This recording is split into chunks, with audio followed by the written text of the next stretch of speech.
I was I for when I did my first public speaking gig about sharing my own personal story, like there was a huge build up in me to share my story. Like, you got to share your story. It was preventing me from being myself according to my level of understanding at that time. It was February 2016. And I created this community in Vancouver called I Dare You to Speak. Right. I was new at coaching. I wanted to create a community.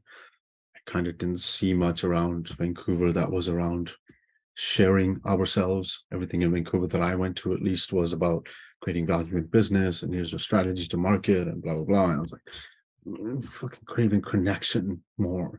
So I created this community, I Dare You to Speak.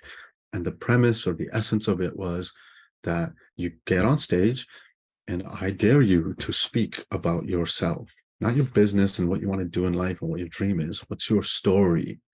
What's your story?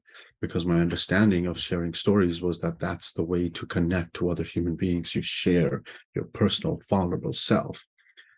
Nowadays, I do not see it that way at all. That is an incorrect way to connect with people. There's a deeper connection possible. You don't share war stories and trauma to connect with each other. You share love. But anyways, the level of understanding where I was that. And so that was the first time I got on stage and I shared my gang-related, drug-related story with the crowd that was there. Small crowd, 20, 25 people. And they were all strangers to me. I'd shared my story before, but with a coach or a friend, never with strangers. I remember thinking before I started speaking that these people are going to judge the fucking shit out of me, because everyone has a victim story, right? Something happened to me. I got raped, or I lost my parents.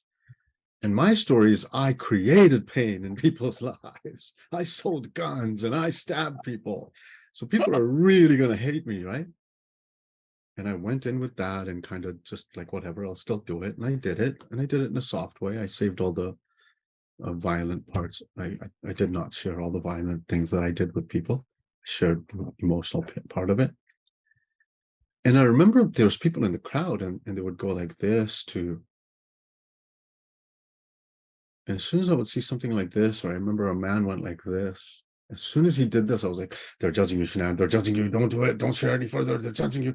And I would literally like freeze up because I thought that they're going to start throwing tomatoes at me or something, you know? And later I discovered I was judging them.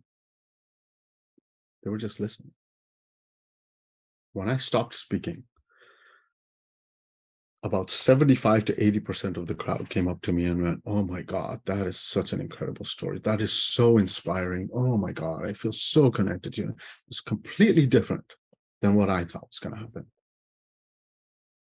And I discovered right there on the spot after I started speaking that everything I was thinking on stage was completely incorrect. Everything. That they're judging me, that look at that guy's brows went down, he wants to kill me.